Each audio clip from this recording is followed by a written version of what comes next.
요시야 인생의 절정입니다. 하나는 우리 안에서 하나님 앞에 합당하지 않은 것을 부서뜨리는 제거의 작업이 일어났었죠. 우리 안에 있는 배대를 제거하고 우리 안에 있는 이전에 왔던 가족에 있었던 그런 나도 모르게 그 분위기에 젖어 있었던 태양신 숭배 같은 우리 집안의 분위기, 여러분 그 안에 하나님 앞에 깨트려야 될 것이 분명히 있다고 했습니다.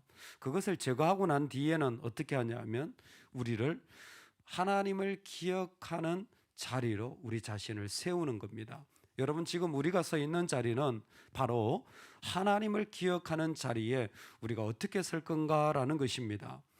유월절, 이스라엘 역사 가운데 여호수아 그리고 히스기야 이후에 70년 만에 요시야가 지금 유월절을 지킵니다.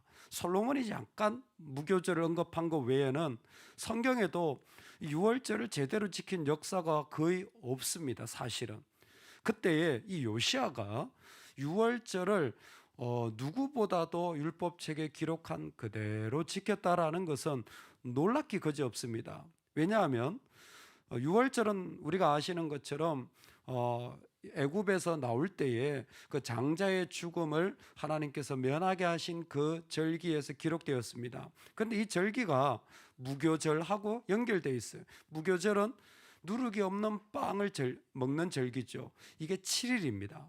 그리고 유월절의 마지막 집에서 고기를 먹는 행사가 8일째예요. 이게 셀러브레이션입니다. 그러니까 이 절기 자체가 8일짜리 행사예요. 한번 절기를 지키면 8일 동안 해야 돼요. 근데 대부분 이 6월절의 시기가 언제냐면 요즘으로 치면 우리나라로 하면 3, 4월 파종하는 시기예요. 농사를 지어본 분들은 1년에 제일 바쁜 시간이 언제냐면 파종하는 시간하고 추수하는 시간이에요. 그런데 이스라엘의 3대 절기를 보면 유7초, 6월절, 7.7조 초막절에서 파종하는 시기에 절기가 있고 또 추수하는 절기 시간에 또 이 절기가 있는 거예요. 그러니까 사실 손이 바쁠 때는요, 시골에서 주일을 예배도 못 가는 분들이 엄청 많습니다. 왜? 농사철에 하루 그거 농사 걷어내지 않으면 작물이 다 죽으니까. 근데 8일짜리를 절기를 파종할 때 하면 아니 이거 시간 잘못 맞춰가지고 씨를 뿌리면 다 죽을 텐데. 근데 출애굽기에 뭐예요? 6월절 기간만큼은 하나님이 지켜주신다 그랬어요. 6월절 기간만큼은 하나님이 지키시는 거예요. 즉 6월절을 지킨다는 것 자체가 뭐가 필요하냐면 믿음이 필요한 거예요. 믿음이 없이는 6월절을 지킬 수가 없습니다. 특별히 지금 요시야가 6월절을 지키는 행위가 어떻게 달라지냐면 여러분 아시죠? 출애굽할 때에 어떻게 합니까? 집집마다 다 문설주를 바르잖아요. 집집마다. 그렇죠? 이게 가정 6월절이에요. 집집마다 집에서 아버지가 제사장처럼 역할을 해가지고 자 조용해라, 소리 내지 마라, 자 빨리 고기 먹어라, 뭐예요, 그렇죠? 누룩 넣지 마라, 그리고 뭐예요, 빨리 먹고 뭐예요, 나가라. 이게 가정에서 하는 거잖아요. 요시야는 성전 유월절입니다. 다 예루살렘으로 와야 되는 거예요. 이때부터는 성전 유월절로 바뀌어지기 시작하는 거예요. 왜 그렇게 할까요? 하도 무너지니까 안 되는 겁니다. 우리가 신앙의 지혜가 뭐냐면 내가 안 될 때는 공동체로 달려가야 돼요. 내가 열심히 해야죠. 근데 뭐예요? 공동체에 세워져야 되는 거예요. 그래서 모이기를 힘쓰는 겁니다. 성전으로 가는데 6월절 자체가 20세 이상이면 다 가야 돼요. 남자들은. 그러니까 8일 동안 전국에 있는 20세 이상이 다 예루살렘으로 모이면 도대체 군대는 누가, 도대체 농사는 누가, 도대체 치아는 누가. 그러니까 6월절이 보통 일이 아닌 거예요. 우리는 왜 안 지키나 그러지만 하나님 앞에 하나님을 기억하는 자리가요 결코 쉽지 않습니다. 그것도 인생에 한 번 지키는 게 아니라 매년 지키는 거예요. 여러분 생각해 보십시오. 오늘날도 마찬가지입니다. 만약 이걸 그대로 적용해서 자 수련회 갑니다. 교회에서. 근데 8일짜리입니다. 집에 있는 남성들은 다 참석하셔야 되고 신약이니까 여성들도 다 참석하셔야, 애들 빼고는 다 가야 됩니다. 근데 1년에 한 번이 아니라 1년에 3번 합니다. 그것도 매년 합니다. 그러면 결코 그런 일들을 지키는 게 쉽지 않아요. 그런데 요시야가 이 일을 하는 이유가 뭡니까? 절기가? 아니요. 절기는 하나님을 기억하는 시간이에요. 이 일을 통하여서 이스라엘 백성에게 가르치고자 하는 핵심은 무엇이냐면 우리에게 하나님을 기억하는 시간이 필요하다라는 것입니다. 여러분, 우리가 이 땅에 있으면서 종살이 되었던 자리에서 우리를 건져내신 하나님을 철저히 그분만 기억하는 시간이 세워져야 된다는 것입니다. 하나님을 기억하는 그 시간은 우리가 모든 내 삶의 자리를 내려놓고 뭐예요? 나를 죄에서 건지신 우리 주님의 은혜와 사랑을 고백할 수 있는 마음을 세워가는 게 너무너무 중요한 거예요. 여러분, 우리 마음이 힘들고 우리가 정말 이 땅을 살아가면서 어려울 때는요, 뭐 해야 되냐면 나에게서 벗어나야 됩니다. 나를 버려야 돼요. 나를 깨트려야 됩니다. 그리고 뭐예요? 철저히 주님이 하신 것만 고백하시기 바랍니다. 주님이 하신 것만 선포하시기 바랍니다. 그래서 찬양이 참 좋아요. 찬양은 내가 하지 못하는 고백도 그 가사와 의미 속에서 하나님의 영광과 은혜와 행하심과 이런 것들을 나로 고백하게 만들어주는 거예요. 여러분, 마음이 좀 울적하다 그럼 뭐 할까요? 예, 주님을 찬양하기 시작하십시오. 얼마나? 시간 갖지 마시고 제한 두지 마시고 끊임없이 그 주님을 고백하십시오. 나누기 시작하십시오. 계속해서 선포하기 시작하십시오. 그게 하루든 그게 이틀이든 뭐예요? 지금 이스라엘은 8일 동안 하나님이 행하신 일만 기억하는 거예요. 하나님이 행하신 일만 기억함으로 그의 삶의 자리는 계속해서 주님으로 그들은 자유해지기 시작하는 거예요. 이를 위하여 제사장과 레위인들의 직분을 세우고 철저히 율법이라는 기준으로 지금 이 일을 행하고 있는 것입니다. 여러분, 신약에 오면 놀랍습니다. 유월절이 바뀌어지기 시작해요. 유월절이 사실은 문설주에 피를 발라야 되지만 신약에 오면 피 대신에 포도주를 마십니다. 급히 고기를 먹는데 이제는 누워서 유월절 행사를 느긋하게 먹기 시작하는 거예요. 이게 예수님이 오시는 배경이 되어지는 거예요. 왜? 예수님은 우리를 자유케 하시는 분이기 때문에, 우리를 자유케 하시는 분이기 때문에 그 배경조차도 그 시대 속에서 하나님이 다르게 만들어가고 계시는 거예요. 그러니까 유월절의 어린 양이 예수님이잖아요. 유월절의 어린 양이 예수님을 오셨을 때 이미 그 상황이 주님을 받아들일 자리, 선포할 자리로 바뀌어지기 시작한 겁니다. 여러분, 우리에게 그와 같은 지혜가 필요하다고 생각되어집니다. 우리 안에 주님이 선포되어지도록 우리가 모든 일에서 자유케 되도록 하나님을 기억하는 시간이 철저하게 세워지기를 소망합니다. 여러분, 이 사실이 한 번이 아니라는 것을 주목하십시오. 그리고 이 사실은 내가 시간이 있을 때 하는 게 아니라는 사실을 주의하십시오. 어떤 것보다 내가 하나님을 기억하는 시간이 너무너무 중요합니다. 그래서 1년에 여러분 이제 조금 있으면 고난주간이 찾아와요. 부활주일이 있습니다. 맥주 감사주일이 있어요. 여러분, 절대 형식적으로 드리지 마십시오. 그때를 위해 헌금을 준비하세요. 그때를 위해 내 마음을 모으세요.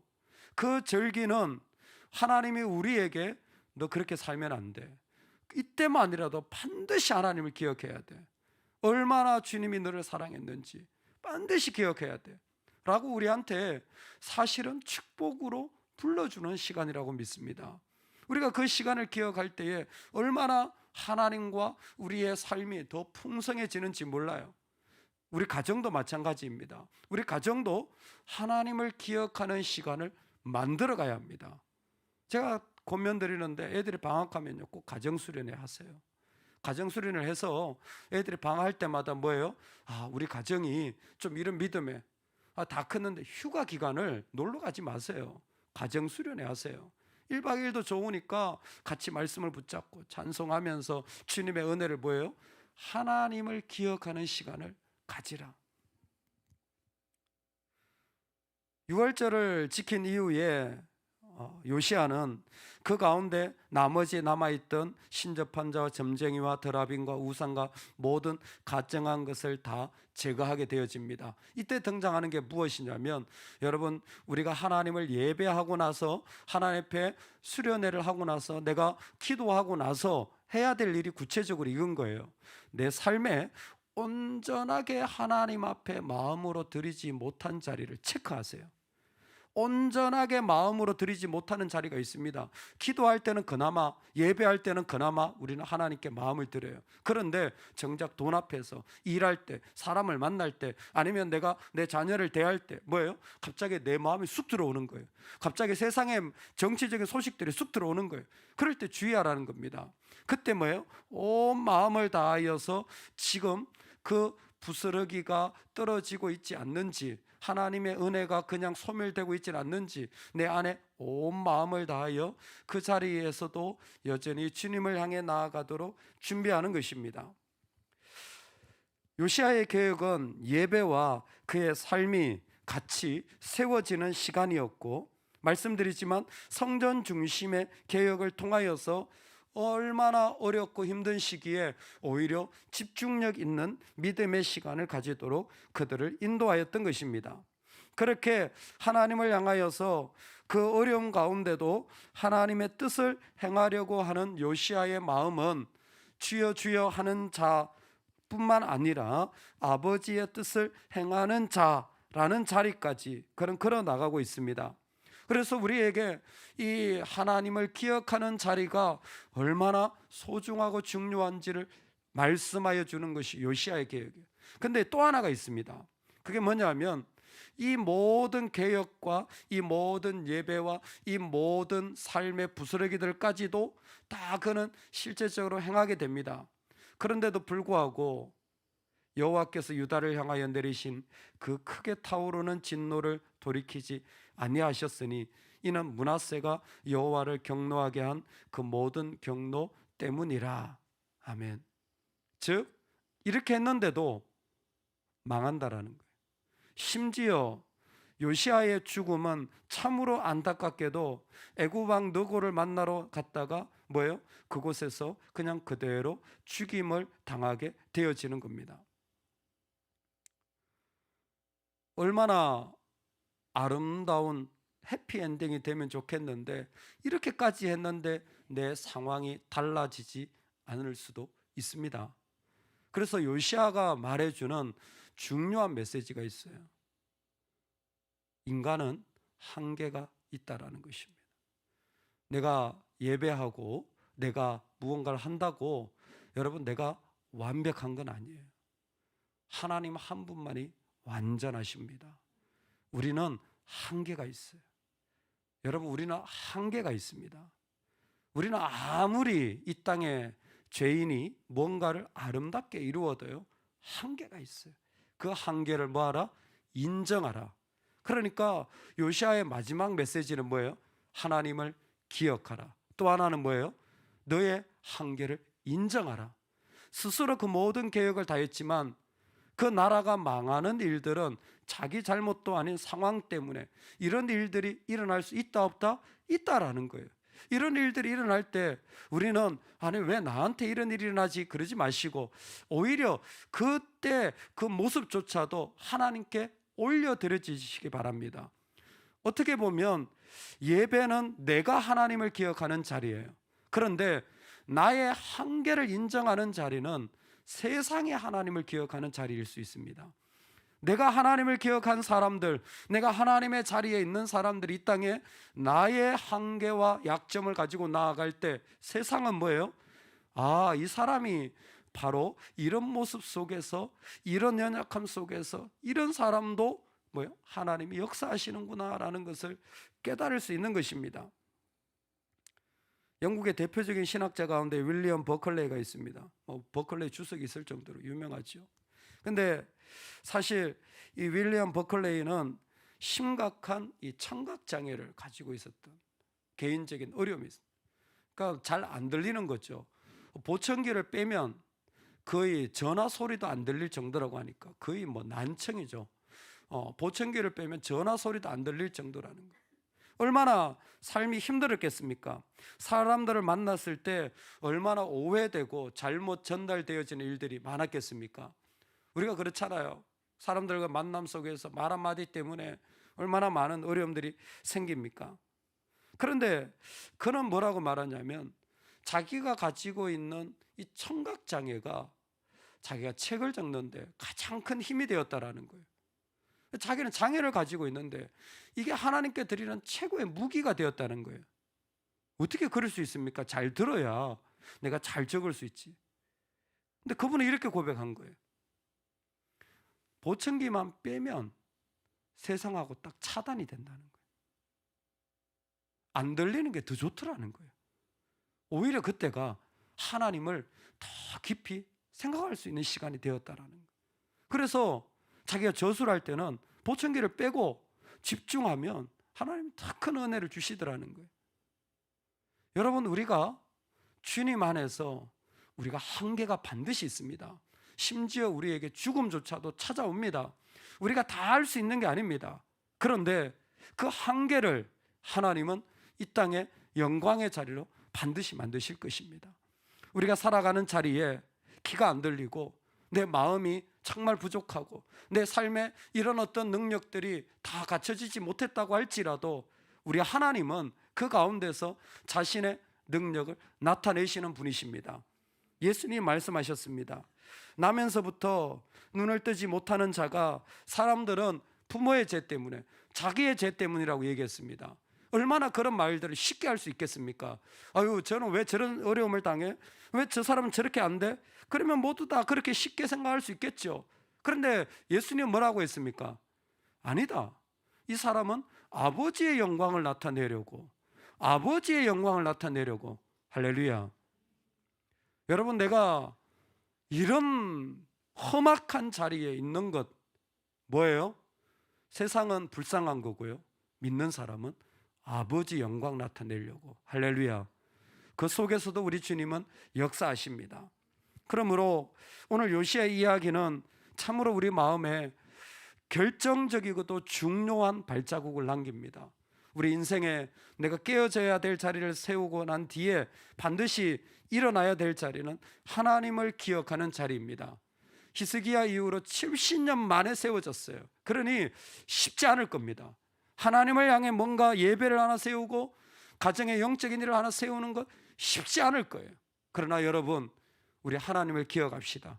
우리가 하나님을 기억하는 자리를 세워 나간다면 하나님은 그 가운데 분명히 예수 그리스도의 영광을 드러내실 줄로 믿습니다. 우리가 은혜 받아 그 믿음으로 나아가는 길 속에 우리의 한계를 더 많이 보게 될지도 모릅니다. 왜? 우리가 만약 은혜 받고 정말 주님을 사랑하는 마음으로 나간다면 하나님은 우리 약점을 온 천하에 다 드러내실 겁니다. 왜요? 자신의 영광을 나타내시려고. 그러면 된 겁니다. 사나 죽으나 내 안에서 그리스도가 존귀케 되기만 한다면 우리는 된 겁니다. 할렐루야. 우리 그 믿음의 길을 걸어갈 수 있기를 간절히 축원합니다. 아멘. 우리 아침에 기도합시다. 너무너무